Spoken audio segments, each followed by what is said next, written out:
It is harvest time at Taylor's Quinta de Vargellas, and the freshly picked grapes have been placed in wide granite tanks called lagares to be trodden and turned into wine. This time-honoured ritual begins with an operation known as the court. This is the hardest stage of treading, when the grapes are still relatively intact. During the court, the treaders link arms and move slowly across the lagad in a tight line, treading in unison to extract the pulp and juice from the skins of the grapes. The court is methodical and disciplined, and, apart from the call of the regador marking time, is carried out in complete silence. After 2 hours, the grapes have been sufficiently crushed, and it is time for the court to finish and the treaders to be released. To mark the end of the court, the treaders sing a traditional song called the Canção de Liberdade, or Song of Freedom.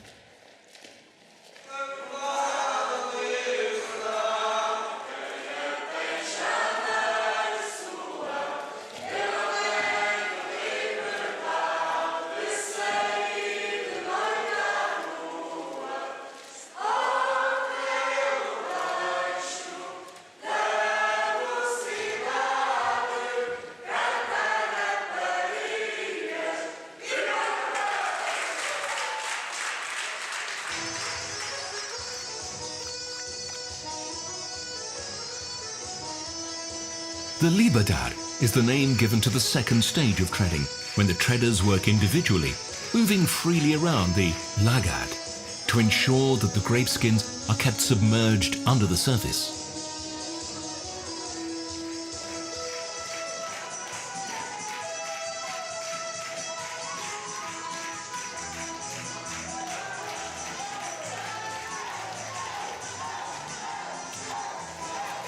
Soon afterwards, the fermentation begins, and the skins begin to release their colour, tannins and aromas into the wine. The skins gradually rise to the surface, forming a thick layer, known as the cap.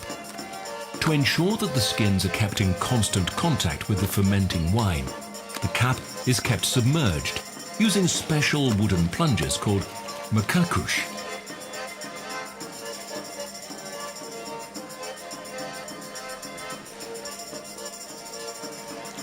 Day and night, the winemaker keeps a close eye on the progress of the fermentation, carefully monitoring the amount of sweetness left in the fermenting juice.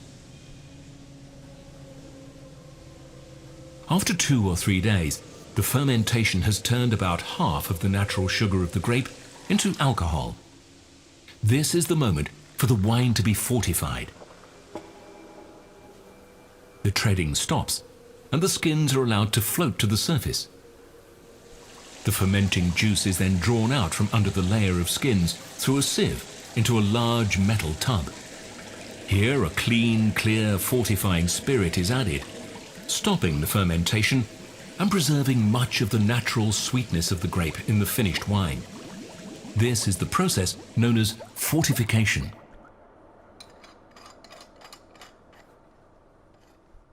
The fortified wine then flows on into a vat, where it will spend the winter.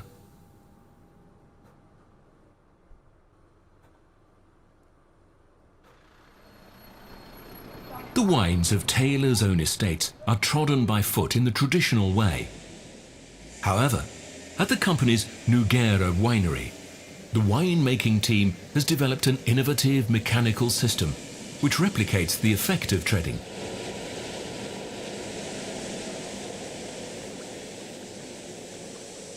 Here the skins are kept submerged and in contact with the fermenting juice by specially designed mechanical plungers, which can be programmed individually for each wine. Like foot treading, these produce a gentle but complete extraction, ensuring that every port made at the Nogueira winery achieves its full potential in terms of colour, structure and aroma.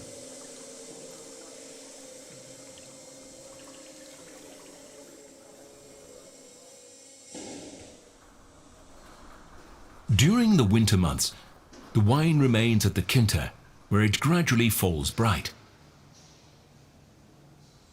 Early in the new year, Taylor's blending team tastes and evaluates every one of the newly made wines. There are usually over 250 wines to taste, and the process goes on for at least 3 weeks, while the tasters decide which style of port each individual wine will be used for. The finest and most long-lasting wines are set aside to be evaluated again the following year as possible candidates for vintage port. Wines displaying freshness and vigour are allocated to younger, fruitier styles, whereas those with a smoother, riper character may be earmarked for aged tawny.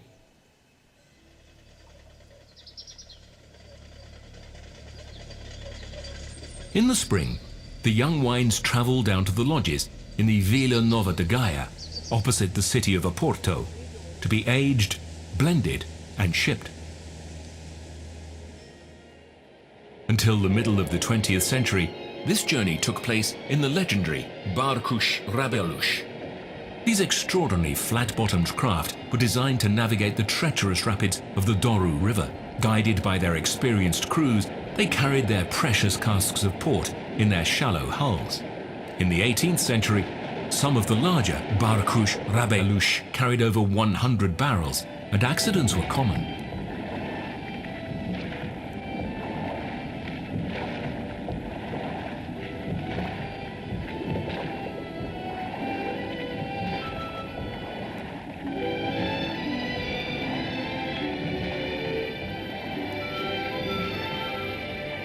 Today, the wine is transported by road in tankers.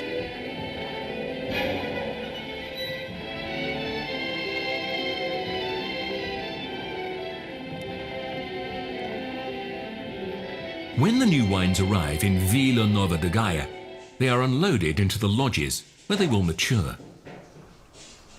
Depending on the style for which it has been selected, each new wine will be placed in a large vat or in small casks. Wines earmarked for the fruitier styles, such as Reserve or LBV, are placed in large vats where there is less contact with the air, and the wine ages more slowly, preserving its youthful structure and fresh berry fruit character. Ports destined for long aging, to be bottled as aged tawnies, are placed in small casks where the greater contact with air encourages the wine to mature.